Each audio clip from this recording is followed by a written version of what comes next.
മനുഷ്യന്റെ മൂത്രം ഉപയോഗിച്ചിട്ടാണ് തീപ്പെട്ടി കണ്ടുപിടിച്ചതെന്ന് ഞാൻ പറഞ്ഞു കഴിഞ്ഞാൽ നിങ്ങൾ വിശ്വസിക്കുമോ? നിങ്ങൾ വേണമെങ്കിൽ വിശ്വസിച്ചാൽ മതി. പക്ഷെ സത്യം അതാണ്. എന്താ കാര്യം ഞാൻ പറയാം. ഇത് പറയാനായിട്ട് കുറച്ചു കാലം പുറകോട്ട് നമുക്ക് പോവാം. പണ്ട് കാലത്ത് എന്തായിരുന്നു നമ്മുടെ അവസ്ഥ? വഴിവെക്കിലൊക്കെ ലൈറ്റ് ഉണ്ടായിരുന്ന?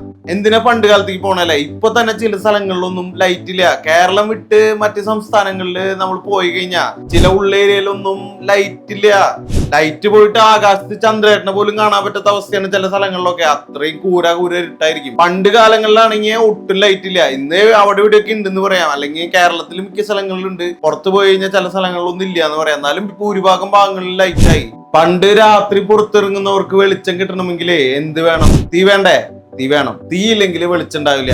നമുക്കറിയാവുന്ന കാര്യമാണല്ലേ, ഞാൻ പറയേണ്ടത് നിങ്ങൾക്ക് അറിയാലോ. എന്നാലും തീ ഇല്ലെങ്കിൽ വെളിച്ചുണ്ടാവില്ല. തണുപ്പിൽ നിന്ന് രക്ഷ നേടാനും ഭക്ഷണം പാകം ചെയ്യാനും കാട്ടുമൃഗങ്ങളെ പേടിപ്പിച്ച് ഓടിക്കാനൊക്കെ തീ അത്യാവശ്യമായിരുന്നു. രണ്ട് കല്ലുകൾ തമ്മിൽ മണിക്കൂറോളം ഉരസിയിട്ടും അതുപോലെ തന്നെ മരക്കഷ്ണങ്ങൾ തമ്മിൽ ശക്തിയായിട്ട് ഉരച്ചിട്ടൊക്കെയാണ് ഈ തീപ്പൊരി അവർ ഉണ്ടാക്കിയത്. തീപ്പൊരി എന്ന് പറഞ്ഞാൽ നമുക്കറിയാലോ, നിങ്ങൾ ഒരു കല്ലെടുത്തിട്ടൊന്ന് വെറുതെ ഉരച്ചു നോക്കിയേ, എത്ര നേരം എടുക്കും തീ വരാനായിട്ട്? തീ പെട്ടെന്ന് വരായിരിക്കും. ഒരു അടി അടിച്ച് കഴിഞ്ഞാൽ ചിലപ്പോൾ വരായിരിക്കും. പക്ഷെ അത് തീയാക്കി എടുക്കണമെങ്കിൽ അത് മറ്റൊരു ഇലയിലേക്ക് അല്ലെങ്കിൽ ചവറൊക്കെ അല്ലെങ്കിൽ കടലാസിക്ക് എവിടേക്കെങ്കിലും ഒക്കെ പകർത്തണമെങ്കിൽ എത്ര നേരം എടുക്കും? ഒന്ന് വീട്ടിലിരുന്ന് ചെയ്ത് നോക്കിട്ട. അങ്ങനെ കഷ്ടപ്പെട്ടിട്ടാണ് ഒരു തീപ്പൊരി ഉണ്ടാക്കിയിരുന്നത്. എന്തൊക്കെ കഷ്ടപ്പാടായിരുന്നു നിങ്ങളൊന്ന് ആലോചിച്ചൊക്കെ. ഇന്ന് തീപ്പെട്ടി ഉരയ്ക്കാൻ മടിയായിട്ട് നമ്മള് സ്വിച്ച് ഇട്ട കത്തണ ലൈറ്റർ വരെ കൊണ്ടുവന്നു. അതുപോലെ തന്നെ ഇപ്പോൾ തീ ഉണ്ടാക്കാൻ അതിന് നൂതനമായിട്ടുള്ള പരിപാടികൾ വേറെ ഉണ്ട്. അതുപോലെ പണ്ട് കാലത്ത് അതിനേക്കാൾ വലിയ കഷ്ടപ്പാടായിരുന്നു ഉരച്ചുണ്ടാക്കിയ തീ അണഞ്ഞു പോകാതെ അത് കെടാണ്ട് സൂക്ഷിക്കുന്നത്. അതിനു വേണ്ടിയിട്ട് കുറെ ആൾക്കാർ നല്ല പണിയെടുത്തിണ്ടായിരുന്നു. അതായത് ചില ആൾക്കാർ ഉറങ്ങാണ്ട് ആ തീ കെടാണ്ട് കാത്തിരുന്നു, തീ ഉണ്ടാക്കാനുള്ള ബുദ്ധിമുട്ട് ആലോചിച്ചിട്ട്. അങ്ങനെയാണ് ആളുകള് തീ ഉണ്ടാക്കാൻ എളുപ്പത്തിൽ ഉണ്ടാക്കാനുള്ള ഒരു മാർഗം അന്വേഷിച്ചു തുടങ്ങിയത്. അങ്ങനെ വന്ന ആദ്യത്തെ ഐഡിയകളിൽ ഒന്ന് വളരെ ഡേഞ്ചറസ് ആയിട്ടുള്ള ഒരു ഐഡിയ ആയിരുന്നു. ഡേഞ്ചറസ് വിട്ടിട്ടുള്ള ഒരു കളിയില് പഴയ ആൾക്കാർക്ക് അങ്ങനെ ഡേഞ്ചറസ് ആയിട്ടുള്ള ഒരു ഐഡിയ ആയിരുന്നു അവർക്ക് കിട്ടിയത്. ഒരു മരക്കൊമ്പിന്റെ അറ്റത്ത് ചില കെമിക്കൽസ് പുരട്ടിയിട്ടുണ്ടാവും. അതിന്റെ കൂടെ ഒരു ചെറിയ കുപ്പിയില് സൾഫ്യൂരിക് ആസിഡും കരുതും. എപ്പോഴാണ് തീ വേണ്ടത് അപ്പോൾ ആ കമ്പ് ആസിഡിൽ മുക്കിയെടുക്കണം. അപ്പോൾ തന്നെ തീ ആളിക്കത്തും. പക്ഷെ ആ ആസിഡ് മേത്തെങ്ങനെ വീണാനുള്ള അവസ്ഥ ഒന്ന് ആലോചിച്ച് നോക്കി. അതുകൊണ്ട് ആ പരിപാടി ഒന്നും അത്ര എളുപ്പമായിരുന്നില്ല. മാത്രല്ല ഇങ്ങനെ വലിയ മരക്കൊമ്പ് കൊണ്ട് നടക്കാനും സൾഫ്യൂരിക് ആസിഡ് കൊണ്ട് നടക്കാനും വലിയ പാടായിരുന്നു. ഇത് കാരണം പണ്ട് കാലങ്ങളിൽ വലിയ അപകടങ്ങൾ ഉണ്ടായിട്ടുണ്ട്. ഇങ്ങനെയുള്ള സമയത്താണ് ഏകദേശം 1826 ജോൺ വാക്കർ എന്ന ഇംഗ്ലണ്ടിലെ ഒരു മരുന്ന് കടക്കാരൻ ആക്സിഡന്റ് ആയിട്ട് ഒരു കാര്യം കണ്ടെത്തുന്നത്. എന്താണ് ആള് കണ്ടെത്തുന്നത്? അങ്ങേര് തന്റെ കടയിലെ മരുന്നുകൾ കൂട്ടിക്കലർത്താൻ ഉപയോഗിക്കുന്ന ഒരു മരക്കോലിന്റെ അറ്റത്ത് കുറച്ച് കെമിക്കൽസ് പറ്റിപ്പിടിച്ച് ഉണങ്ങിപ്പോയിരുന്നു. അത് കളയാനായിട്ട് ആള് ആ കോല് വെറുതെ നിലത്തൊന്ന് ഉറച്ചു. പെട്ടെന്ന് അത് സംഭവിച്ചു. എന്തായിരിക്കും സംഭവിച്ചിട്ടുണ്ടാവുക? ആ കോലിന്റെ അറ്റം തീ പിടിച്ചു. വാക്കർക്ക് ഇതൊരു പുതിയ അനുഭവമായിരുന്നു. ഉരച്ചാൽ കത്തുന്ന ഒരു കോല്. ആള് അത്തരം കുറെ തീപ്പെട്ടിക്കൊള്ളികൾ ഉണ്ടാക്കി വിൽക്കാൻ തുടങ്ങി. അതായത് ഈ ഗ്യാപ്പിൽ ആള് ബിസിനസ്സുകാരനായി. അങ്ങനെ ഇത് ബുദ്ധിയുള്ള ആൾ അങ്ങനെയല്ല ചെയ്യുന്നത്. അപ്രതീക്ഷിതമായിട്ട് കിട്ടിയ സംഭവമാണ്. ആളുകളൊക്കെ അന്വേഷിക്കുന്ന ഒരു കാര്യമാണ് തീ ഉണ്ടാക്കാന്നുള്ളത്, തീ എളുപ്പത്തിൽ ഉണ്ടാക്കാന്നുള്ളത്. അപ്പൊ ഇത് നൈസായിട്ട് ആൾ ഒരു കച്ചവടമാക്കിയിട്ട് ആൾ അത് വിൽക്കാൻ തുടങ്ങി. പക്ഷേ ഈ തീപ്പെട്ടിക്കും അതിൻ്റെതായ പ്രശ്നങ്ങൾ ഉണ്ടായിരുന്നു. ഇങ്ങനെ കണ്ടുപിടിച്ച ഈ എന്താളുടെ പേര് ഞാൻ പറഞ്ഞത് നിങ്ങൾക്ക് ഓർമ്മയില്ലേ?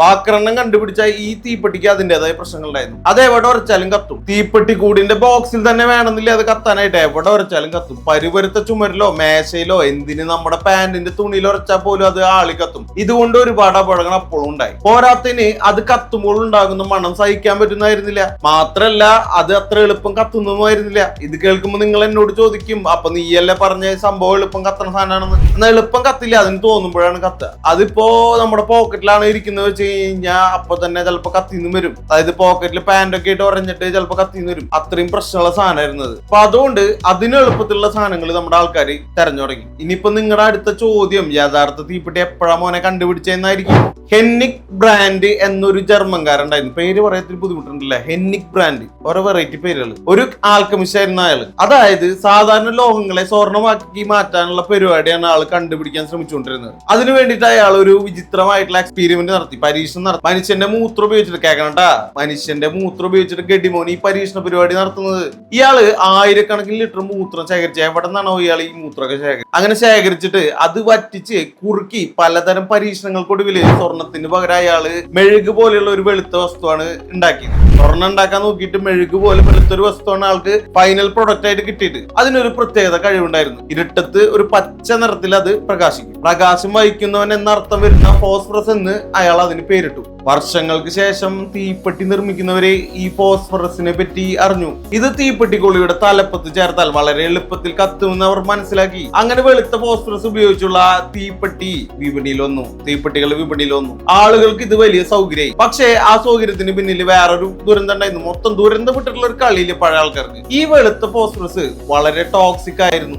അതായത് വിഷമുള്ള ഒന്നായിരുന്നു. അപ്പൊ ഇത് നിർമ്മിക്കുന്ന ഫാക്ടറികളിലെ വർക്കേഴ്സിന് എന്താ പറ്റുക? പ്രത്യേകിച്ച് കുട്ടികൾക്കും സ്ത്രീകൾക്കും ഫോസിജോ എന്നൊരു രോഗം വന്നു തുടങ്ങി. ആ വിഷപ്പൊക്കെ സ്ഥിരമായി ശ്വസിക്കുന്നവരുടെ താടിയലുകൾ അഴുകി തുടങ്ങി, പല്ലുകൾ കൊഴിഞ്ഞുപോയി, മുഖം വികൃതമായി. ഒരുപാട് പേർ വേദന തിന്നു മരിച്ചു. ഒരു കൊച്ചു തീപ്പെട്ടിക്കൊള്ളിക്ക് വേണ്ടി ഒരുപാട് ജീവിതങ്ങൾ നശിച്ചുപോയി. ഈ ദുരന്തങ്ങളെല്ലാം കണ്ടപ്പോൾ ഇതിനൊരു സൊല്യൂഷൻ വേണമെന്നുള്ള ഒരു ചിന്ത ശക്തമായിട്ട് വന്നു. അങ്ങനെയാണ് സ്വീഡനിൽ വെച്ച് പുതിയൊരു കണ്ടുപിടുത്തം നടക്കുന്നത്. ഈ സ്വീഡനിലുള്ള ആളുകള് അപകടകാരികളായ വെളുത്ത ഫോസ്ഫറസിന് പകരം അത്ര അപകടമില്ലാത്ത ചുവന്ന ഫോസ്ഫറസ് ഉപയോഗിക്കാൻ തീരുമാനിച്ചു. അതോടൊപ്പം അവർ വളരെ ബ്രില്യന്റ് ആയിട്ടുള്ള ഒരു കാര്യം കൂടി ചെയ്തു. തീ കത്താൻ ആവശ്യമായ എല്ലാ രാസവസ്തുക്കളും കൊള്ളിയുടെ തലപ്പത്ത് മാത്രം പുരട്ടുന്നതിന് പകരം അവർ അതിന്റെ ഡിസൈനും മാറ്റി. കുറച്ച് രാസവസ്തുക്കൾ തീപ്പെട്ടിക്കൊള്ളിയുടെ തലപ്പത്തും തീ കത്താൻ സഹായിക്കുന്ന ചുവന്ന ഫോസ്ഫറസ് തീപ്പെട്ടിക്കൂടിന്റെ വശത്തുമുള്ള പരുക്കൻ പ്രതലത്തിലും പുരട്ടി. ഇതുകൊണ്ടുള്ള ഗുണം എന്താ വെച്ച് കഴിഞ്ഞാൽ തീപ്പെട്ടിക്കൊള്ളി ആ പെട്ടിയുടെ വശത്ത് ഉരയ്ക്കുമ്പോൾ മാത്രമേ ഈ രണ്ട് രാസവസ്തുക്കളും തമ്മിൽ ചേരുകയുള്ളൂ. അപ്പോൾ മാത്രമേ തീയും കത്തുള്ളൂ. മറ്റെവിടെയെങ്കിലും ഉറച്ചു കഴിഞ്ഞാൽ അത് കത്തൂല. അങ്ങനെ ലോകത്തിലെ ആദ്യത്തെ സേഫ്റ്റി മാച്ച് ഉണ്ടായി. സേഫ്റ്റി മാച്ച് എന്ന് പറയുമ്പോൾ സേഫ് ആയിട്ടുള്ള തീപ്പെട്ടി പിറന്നു